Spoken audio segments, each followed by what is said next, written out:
안녕하세요. 호주의 정말 상징적인 동물이잖아요. 코알라. 이 코알라가 처한 현실을 좀 깊이 있게 들여다볼까 합니다. 네, ESG 비즈니스 리뷰 기사인데요. 코알라가 왜 힘들어하는지, 특히 서식지 파괴랑 우리 인간 활동이 어떻게 엮여 있는지 코알라가 그냥 귀여운 동물이 아니라 생태계에서도 꽤 중요한 역할을 하고 있더라고요. 맞아요. 저도 그 부분 보고 좀 놀랐어요. 그럼에도 불구하고 지금 굉장히 심각한 위기에 처해 있다는 걸 뭐랄까 여러 각도에서 보여주고 있습니다.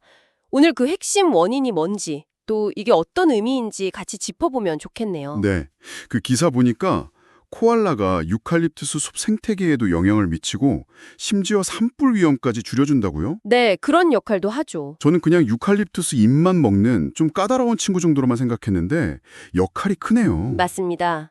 근데 바로 그 점, 그러니까 유칼립투스 잎만 먹는다는 그 독특한 식성 때문에 생존에 더 취약한 면도 있어요. 아, 그렇군요. 기사에 따르면요, 퀸슬랜드나 뉴사우스웨일스 여기가 주요 서식지인데 여기서 코알라가 이미 2012년에 멸종위기종으로 지정됐어요. 벌써 10년도 더 전에요. 네, 근데 상황이 나아지기는커녕 더 안 좋아져서 2022년에는 위기 등급으로 상향 조정됐다고 합니다.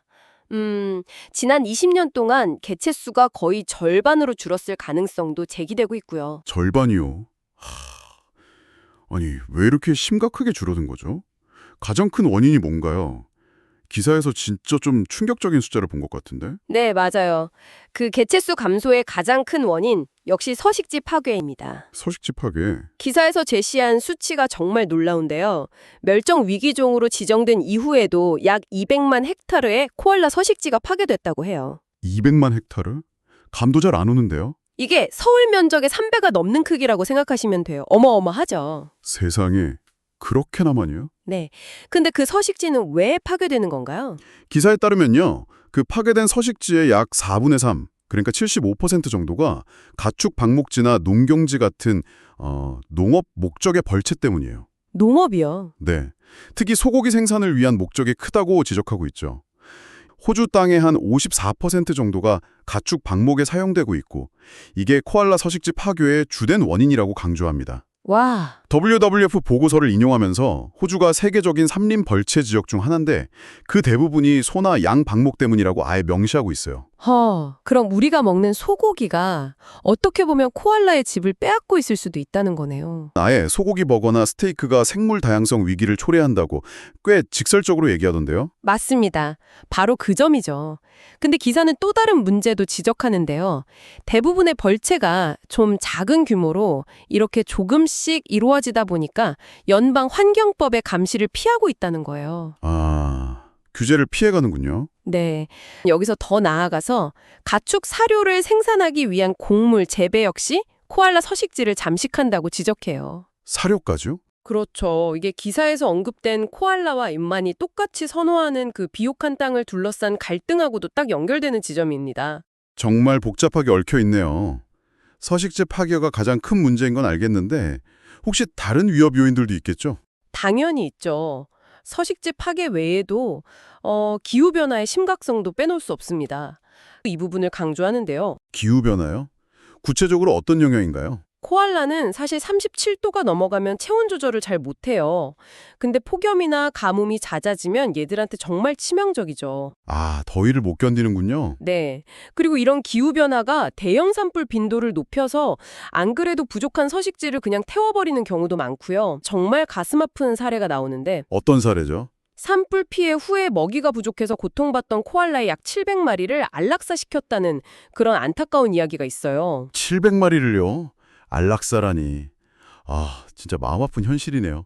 그 외에 기사에서는 질병 문제나 도시개발로 인한 문제 같은 것도 언급했던 것 같은데요. 네, 맞아요. 서식지가 점점 조각조각 나뉘면서 파편화되면서 코알라들이 어쩔 수 없이 근친교배를 하게 되는 경우가 늘어나요. 유전적 다양성이 떨어지는 거군요. 그렇죠. 그러면서 클라미디아 같은 질병에 더 취약해지는 문제가 생기고요. 또 도시가 확장되면서 도로에서 사고를 당하거나 개한테 공격당하는 위험도 커지고 있죠. 둘 다 기사에서 지적하는 내용입니다. 그렇군요.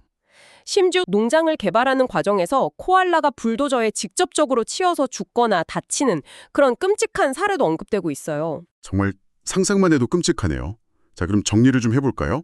코알라가 생태적으로 중요한 역할을 함에도 불구하고 주로 소고기나 양고기 생산을 위한 농업적 토지 개간 때문에 아주 심각한 서식지 파괴를 겪고 있다는 거잖아요. 네, 핵심은 그거죠. 그리고 여기에 기후변화나 질병 같은 다른 요인들이 이 위기를 더 심화시키고 있고요. 그렇습니다. 특히 지적하는 부분이 이 방대한 규모의 토지 개간이 사실상 규제 사각지대에서 이루어지고 있다는 점, 그리고 이게 결국 당신이나 저 같은 우리 소비자들의 소비와 전혀 무관하지 않다는 걸 시사하고 있어요. 네, 현재 환경보호 정책이 과연 실효성이 있는 건지 좀 질문을 던지게 만들고 동시에 문제의 근본 원인이 어디에 있는지 다시 생각하게 합니다. 이 분석이 당신에게는 어떤 의미로 다가오시나요? 저는 오늘 보면서 우리가 일상에서 내리는 작은 선택들, 예를 들어서 오늘 저녁 식탁에 뭘 올릴까 하는 그런 고민이 지구 반대편 코알라의 생존과 어떻게 연결될 수 있는지 좀 생생하게 느끼게 된 것 같아요. 네, 상당히 중요한 포인트죠. 그래서 마지막으로 한 가지 질문을 던져보고 싶습니다. 농업 문제, 환경정책, 기후변화, 그리고 소비자 행동까지 이렇게 복잡하게 얽혀있는 코알라의 위기 앞에서 말이죠. 네. 코알라와 그들의 서식지를 위한 지속 가능한 미래를 만들려면 과연 어떤 변화가 가장 효과적일까요? 어떤 형태의 변화가 우리에게 가장 필요할지 한번 고민해 볼 필요가 있을 것 같습니다.